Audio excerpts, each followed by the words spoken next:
In this video, we're going to replace the air filter in this 2013 Hyundai Elantra. To get to your air filter inside the air box, you have two clips. I'm going to press down and pull away on both clips. Once those are free and set aside, you can grab your air box and rotate it upwards. There's a clip in the back that you're going to pull forward out of. Now you have access to your air filter. Go ahead and lift your air filter out. You're going to take your replacement air filter. I'm going to lift up on the air box.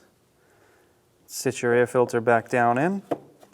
Now if you have any leaves or debris in the air box, go ahead and remove that before you put your air filter in. And sit your air filter down. Make sure it's seated nicely. Take the top of your air box and line up your two back clips on the top of the air box.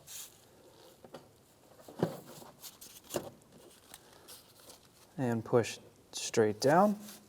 Now you can take your two front clips, snap them back into place just by pushing inwards. When only the best will do, demand TRQ. The only company that lets you view before you do. TRQ is committed to offering the highest quality aftermarket auto parts that are engineered for peace of mind. Thanks for using and viewing with TRQ.